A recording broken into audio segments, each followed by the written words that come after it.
In a single 48-hour window, over $700 billion vanished from the NASDAQ. The sell-off was led by a sharp collapse in semiconductor stocks, sending ripples through the entire tech sector.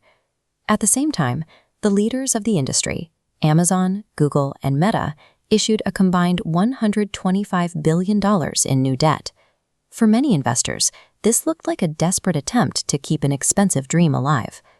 The common narrative is that the AI supercycle has hit a brick wall, that the models have simply become too expensive to train and the returns aren't materializing.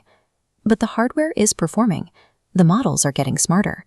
The problem is that we are forcing millisecond speed technology to live inside a physical economy that was never built to move that fast.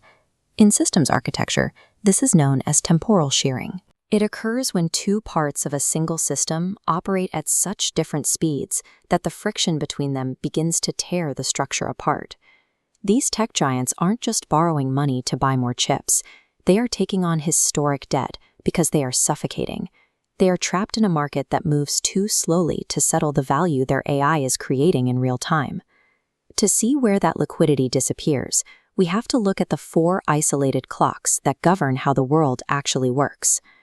The first clock belongs to the artificial intelligence. It makes decisions and executes code in micro increments of milliseconds. The second clock is the human experience. We live and interact in what we perceive as real time. The third clock is the physical supply chain. Moving goods, managing warehouses, and paying workers takes 15 to 90 days. Finally, the clock of the state measures regulatory and tax cycles in massive increments of 1 to 2 years. Here is the failure point. An AI can commit to a transaction instantly, but the physical system beneath it might take 3 months to settle that debt. That 3-month gap is a total informational black hole. Because no one knows what will happen during those 90 days, every bank, supplier, and tech company is forced to guess. They have to protect themselves against the risk that their partner might go bust before the clock runs out. To survive that uncertainty, businesses are forced to park enormous amounts of cash in counterparty reserves. It's money that sits idle, acting as a financial shock absorber for the time gap. This creates a systemic fragmentation tax. Currently, an estimated $7 trillion is trapped in these reserves, dead capital that cannot be used to grow because it's being used to hedge against the lag of legacy systems. If we continue to scale the speed of intelligence while the pipes for capital remain this slow, the hardware itself hits a physical limit. We risk a systemic flash crash, not just in software, but in the physical grid. When autonomous decision velocity exceeds the grid's ability to settle them, the resulting pressure causes the underlying market infrastructure to fracture.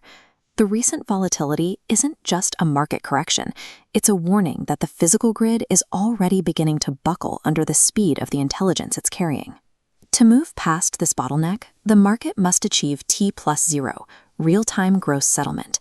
We have to make the execution of a trade and the final settlement of that trade happen at the exact same moment. When you collapse that 90-day gap to zero, you remove the counterparty risk. Suddenly, those trillions of dollars in emergency reserves are no longer necessary. They are released back into the economy as active liquidity. However, software alone cannot bridge this gap.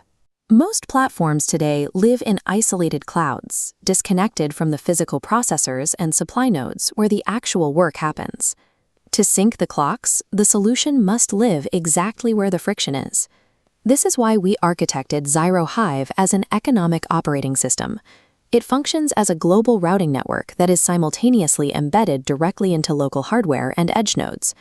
By living inside the physical grid, it measures and syncs every participant to the same millisecond.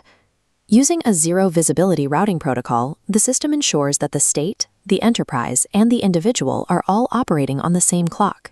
This mathematical synchronization makes it impossible for a single entity to capture the network or create a new monopoly.